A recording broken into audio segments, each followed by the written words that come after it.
Ciao a tutti ragazzi, io sono Umberto e ben ritrovati in questo mio nuovo video.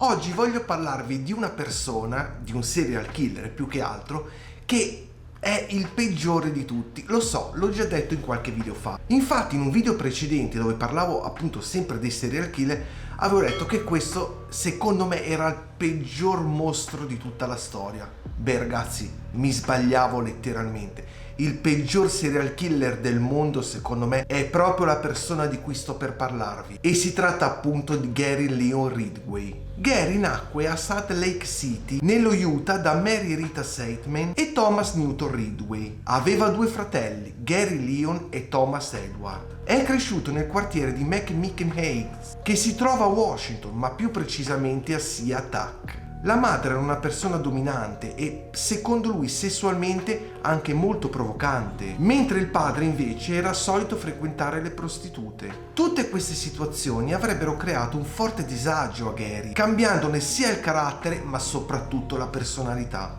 Infatti Ridgway litigava spesso con i genitori. Pensate che a cena il padre raccontava che in un breve periodo che aveva lavorato in obitorio, aveva visto un uomo avere rapporti sessuali con dei cadaveri. Questo episodio diventò per Ridgway una fantasia sessuale, soprattutto nell'adolescenza. Da bambino soffriva di enuresi e la madre, quando scoprì di questa sua malattia, lo lavava e lo guardò anche male. Infatti Gary, il figlio, pensava di lei cose abbastanza strane, che andava dall'attrazione sessuale alla rabbia. Pensate che alcune volte fantasticava addirittura di avere rapporti sessuali con lei, mentre altre volte sognò persino di tagliarle la gola. Amava anche torturare e uccidere piccoli animali, sparava agli uccelli e una volta, pensate un po', che rinchiuse un gatto vivo in una vecchia ghiacciaia fino ovviamente a causarne la morte. Ma raga, la sua vera storia di criminale cominciò a soli 16 anni, quando accoltellò Rudy Davis, un piccolo di 6 anni, per poi nasconderlo nei boschi. Fortunatamente il piccolo riuscì a tornare a casa vivo e fu ricoverato in ospedale in codice rosso per essere operato al fegato, e purtroppo ci rimane ovviamente per diversi giorni. Ma qui andiamo quando Gary aveva 20 anni, perché a questo punto decise di arruolarsi in marina. Successivamente si sposò con una sua vecchia compagna di scuola, Claudia Barus, e poco dopo partì per la guerra in Vietnam. Durante il servizio militare spese molto tempo con le prostitute e contrasse proprio per questo motivo per la seconda volta la gonorrea. Questo lo fece infuriare tantissimo,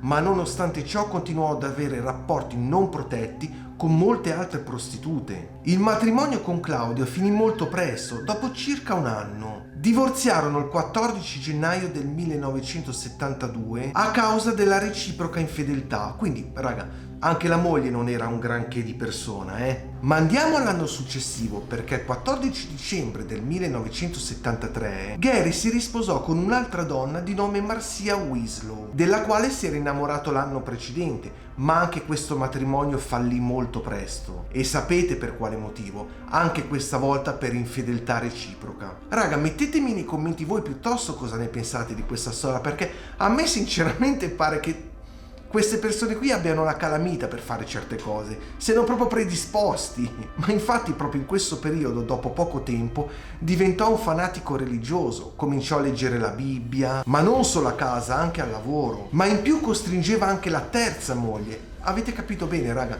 si è sposato per la terza volta. Comunque costringeva anche lei a seguire gli insegnamenti del loro pastore, piangeva dopo che sentiva i sermoni e faceva anche proselitismo porta a porta. Il 5 settembre del 1975 nacque il loro primo figlio, Matthew. Gary ottenne il permesso di vederlo durante il weekend. Infatti prima vi ho detto che lavorava e faceva il verniciatore presso la Kenworth Truck Company. E pensate che per caricare le prostitute usava un camion marrone scuro con chiazze particolari abbastanza anomali. Ma pensate che prima di entrare a far parte di questa azienda voleva lavorare in polizia, ma non fu mai preso. Spesso e volentieri chiese a sua moglie di avere rapporti sessuali in luoghi strani, come ad esempio i boschi, ma soprattutto le zone pubbliche. Sua moglie testimoniò che una volta provò persino a strangolarla, perché durante una lite non gli aveva risposto. Lui prese una mano e gliela strinse intorno al collo. Pensate che una volta la costrinse pure a praticare il bondage.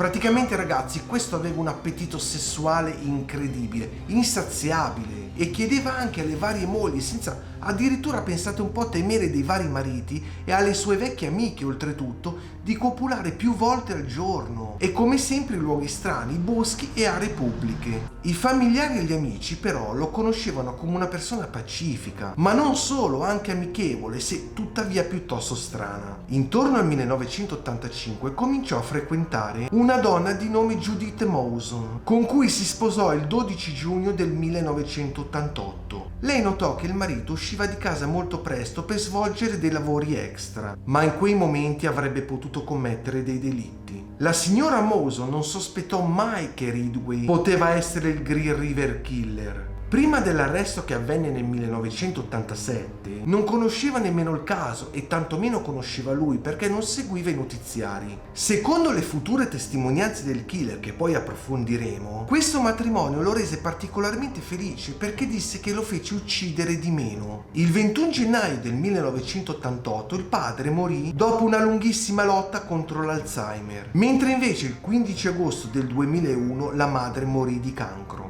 Gary commise gli omicidi dal 1982 al 1998, ma potrebbe anche aver ucciso fino al 2001, ma in realtà il primo delitto fu commesso negli anni 70. Tutte le sue vittime, con una sola eccezione, erano prostitute che lui frequentava abitualmente, e pensate che le più giovani avevano solo 15 anni.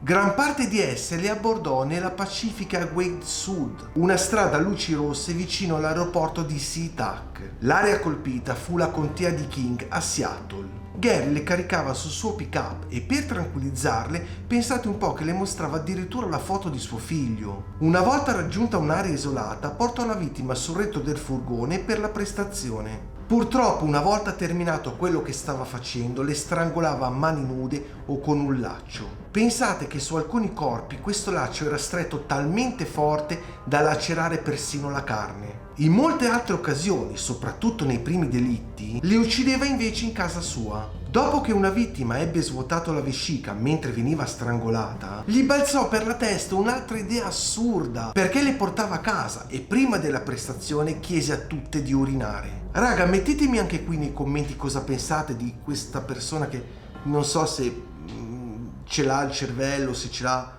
boh, non lo so. Comunque mettetemi nei commenti, raga, voi cosa ne pensate, perché questo secondo me è davvero un folle psicopatico. Anzi, dire questo è semplicemente fargli un puro complimento. Anzi, e mi raccomando, iscrivetevi al canale, attivate tutte le campanelline, mettete un bel like e condividete questo video. Ma adesso andiamo avanti, perché il bello sta proprio per accadere ora. Successivamente, dopo il delitto, tagliava le unghie alla vittima per assicurarsi che il suo DNA non fosse presente. Ma non è finita qui, perché le violentava ulteriormente. Ma una volta consumati 2 rapporti, ovvero il primo con la persona viva, l'altra con la persona morta, prese i cadaveri e li nascose in una zona boschiva lontano dalla città. Pensate che ogni tanto tornava addirittura sulla scena del crimine per violentare ulteriormente il cadavere, e si pensa addirittura che ovviamente era già in decomposizione, quindi voi pensate un po' che pazzo psicopatico. Per evitare che l'odore dei cadaveri gli si attaccasse addosso, si cospargeva tutto di un antisettico di sua produzione, che era un miscuglio di alcol e acqua aveva, ma non è stato mai accertato se funzionasse davvero, però lui credeva così. Ridgway, secondo le sue confessioni, era diventato quasi uno schiavo, chiamiamolo così, della necrofilia. Per combattere questo vizio decise di nascondere i corpi in zone sempre più lontane o di seppellirli. Infine gli sfiorò l'idea del cannibalismo, che fortunatamente non fece. E non solo questo, ma anche di impalare la vittima come faceva Dracula. I primi corpi li gettò nel fiume Green, ovvero Green River. 2 vittime accertate e 2 sospette furono trovate a Portland, nell'Oregon. Ma alcuni resti delle vittime, perché le fece anche a pezzi, le sparpagliò sempre nell'Oregon, con l'idea di depistare appunto le indagini della polizia. Pensate che era arrivato addirittura ad annotare anche su dei block notice dei dettagli delle sue vittime, tra cui il numero di telefono, utilizzando una scrittura, un linguaggio criptico che solo lui riusciva a comprendere. Così ovviamente la moglie non si sarebbe mai insospettita. Spesso telefonava al protettore, che aveva lo pseudonimo Steve, per chiedergli di avere un altro incontro con un'altra ragazza, e questo era un modo per depistare anche lui. La maggior parte dei delitti avvenne tra il 1982 e il 1984, ma successivamente rallentò il ritmo per paura di essere preso.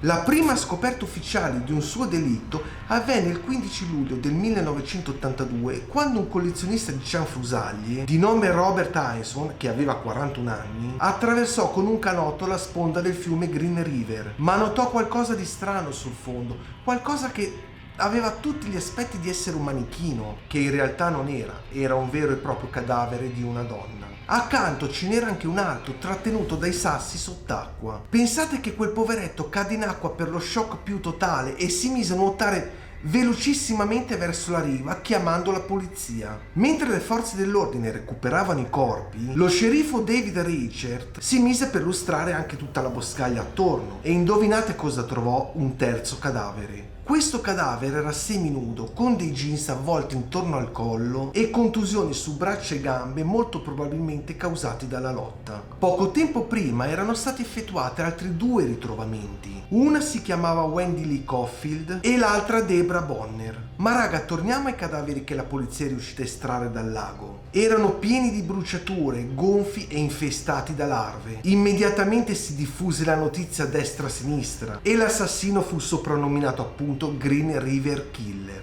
La polizia della contea di King infatti formò immediatamente una squadra di circa 25 agenti che la chiamò Green River Task Force, che appunto si sarebbe occupata delle indagini. I capi erano gli sceriffi Robert Keppel e David Richard. Parte dei membri di questa task force in seguito si occuparono anche contemporaneamente degli omicidi dello strangolatore di Honolulu. Le 3 vittime ritrovate, 2 nel fiume e l'altra nella boscaglia, di cui vi ho parlato poco fa, si chiamavano Marcia Chapman, Cindy Hills e per finire Opal Mills. Con il passare degli anni e grazie a questa task force vennero trovati tantissimi altri corpi, quasi tutti decomposti, ridotti quasi a scheletri e ossa sparse ovunque. 4 vittime purtroppo non furono mai identificate. Nel corso delle indagini, tra le altre cose molto costose, durate per anni, la squadra trovò varie persone sospette, ma mai il vero colpevole. L'assassino era ancora a piede libero. La squadra si avvalse diverse volte della consulenza del noto profiler John Douglas e grazie a lui ebbero il risultato di arrestare Ernest McLean, un sospettato, ma in questo caso innocente. John Douglas inoltre attribuì i delitti a 2 serial killer differenti, cosa che si rivelerà sbagliata. In un'occasione lo sceriffo Richard partecipò ad una trasmissione televisiva dove vennero raccontati i crimini del Green River Killer e pensate un po', lanciò una sfida all'assassino. E sapete cosa gli chiese? Gli chiese di fare una telefonata in diretta televisiva. E effettivamente subito dopo arrivò una telefonata in studio,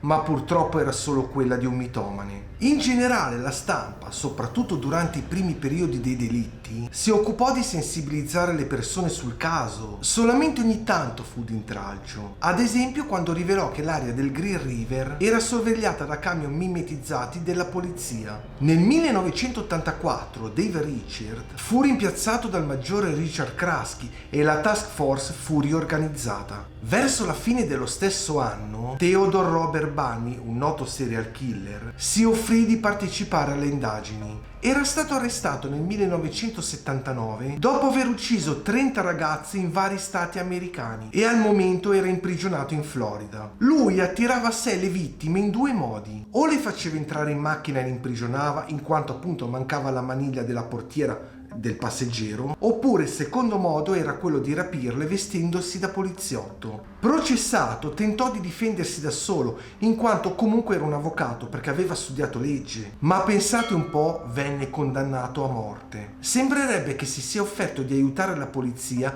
solo ed esclusivamente per ritardare l'esecuzione, e non solo, probabilmente anche per sentirsi importante. Compilò un profilo che in futuro si rivelerà anch'esso errato. Inoltre si vantò con lo sceriffo di aver attirato e ucciso giovani studentesse grazie al suo fascino. Prese in giro il Green River Killer, che secondo lui aveva attirato e ucciso delle prostitute con molta facilità. Il killer delle studentesse venne poi abbandonato alla sua sorte e fu giustiziato sulla sedia elettrica il 24 gennaio del 1989. Nel corso degli anni finalmente si scoprì chi fu davvero l'assassino. Nel corso degli anni la polizia arrestò più volte Ridgway perché diventò molto presto un sospettato, ma mai accusato dei suoi delitti. Infatti tra il 1982 e il 1986 venne sottoposto alla macchina della verità, ma purtroppo non si seppe come fece, ma superò l'esame per ben 2 volte. Nel 1985 invece una prostituta di nome Rebecca Wye lo accusò di avere provato a strangolarla il 9 novembre del 1982. Gary fu interrogato e disse di aver agito così perché la donna, mentre praticava un rapporto orale, disse di averlo morso. Però l'accusa di violenza cadde. Nel 1983 il protettore di Mary Malvard vide Ridgway allontanarsi con lei sul pick-up, che riconoscé subito dopo, ma soltanto nel 1987 la polizia gli perquisì la casa e gli prese dei campioni di garza imbevuta di saliva e dei capelli. I colleghi, che erano a conoscenza dell'arresto, lo soprannominarono appunto Green River Killer.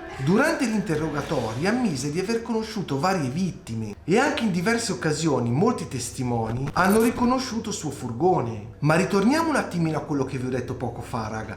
Vi ricordate che vi ho detto che la prima perquisizione fu effettuata nel 1987? Ebbene, non è così, perché successivamente si smentì questa cosa, perché in realtà la prima perquisizione avvenne nel 1983, ma purtroppo non portò a nessun riscontro. In un altro episodio dello stesso anno, Ridgway fu fermato dalla polizia mentre stava ritornando al suo pick-up. I poliziotti ovviamente gli chiesero cosa stesse facendo e lui rispose semplicemente con nonchalance che aveva semplicemente urinato. Ma la realtà fu ben altra. Aveva appena avuto un rapporto necrofilo con il cadavere di Costas New, un'altra sua vittima. Il 16 dicembre del 2001 fu arrestato perché tentò con la forza di caricare a bordo del suo furgone una prostituta. Purtroppo nel 1990 David Richard fu costretto a lasciare questa task force e da sceriffo fu degradato a sergente, ma lui non si diede mai per vinto e anche sotto quella carica continuò a pattugliare tutti i luoghi dei ritrovamenti per notare altre eventuali persone sospette. Purtroppo non trovò più nulla, ma tra il 91 e il 92 questa task force venne ridotta solo ad un uomo, un detective di nome Tom Jens.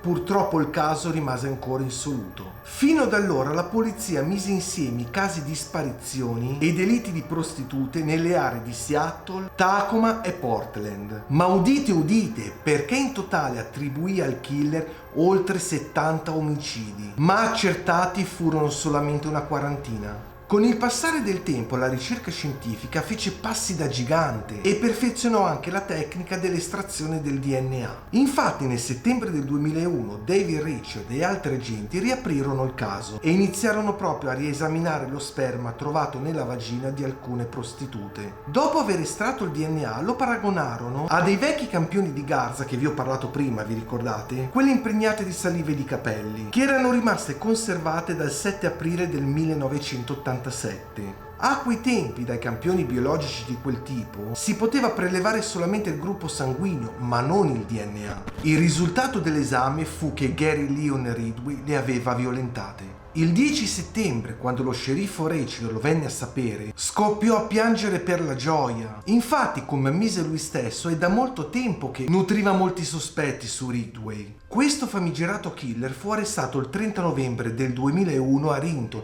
mentre cercava di fuggire. Al momento era accusato solo di 4 omicidi accertati: quello ai danni di Marcia Champman, Opal Mills, Cindy Hintz e Caroline Christens. Con l'analisi chimica dello spray che usava per verniciare il suo pick-up, gli vennero accertati altri 3 delitti, ovvero Wendy Caulfield, Debra Bonner e Debra Estes. Il 5 settembre del 2002 Ridgway e sua moglie divorziarono.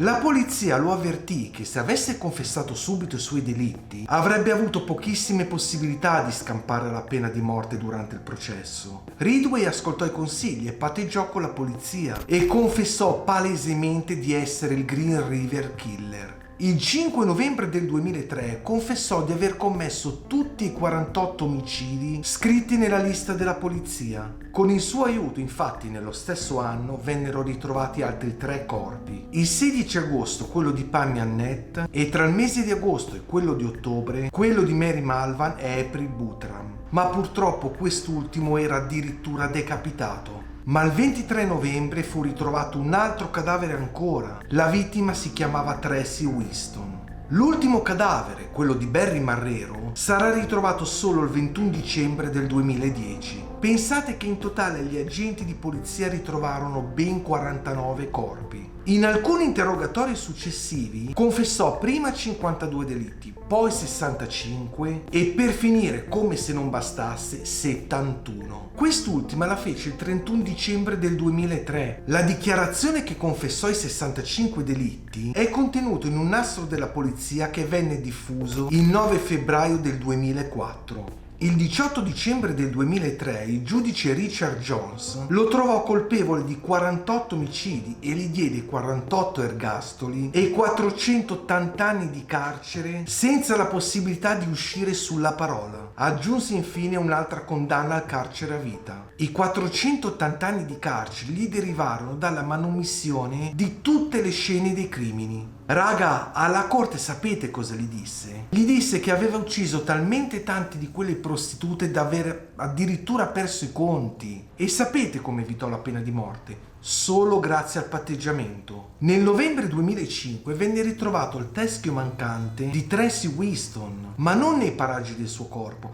a diverse miglia di distanza, in una zona vicina a quella dove nel 2003 fu ritrovato il corpo di Mary Malvan. Ma veniamo a noi raga, perché l'11 febbraio del 2011 fu ufficialmente condannato. Il 18 febbraio però gli venne aggiunto il 49esimo ergastolo alla pena che già stava scontando. Il killer si trova tuttora nel penitenziario statale di Washington a Walla Walla. Ragazzi, il caso è ufficialmente chiuso nonostante lui abbia confessato altri crimini. Nell'udienza del 5 novembre del 2003 si verificò un caso davvero pesante, perché mentre venivano sentiti alcuni familiari delle vittime che comprensibilmente sfogavano la loro rabbia e il loro dolore nei confronti di Richton, uno di essi, Robert Rule, il padre appunto di una delle vittime, Linda Jane, gli si rivolse chiamandolo signor Ridway e affermando testuali parole: ascoltate raga, ci sono persone qui che la odiano, ma io non sono uno di questi. Lei ha reso molto difficile per me vivere all'altezza di quello in cui credo, che è quello che Dio dice di fare, cioè di perdonare. Lei è perdonato, Signore. Gary, che fino ad allora era rimasto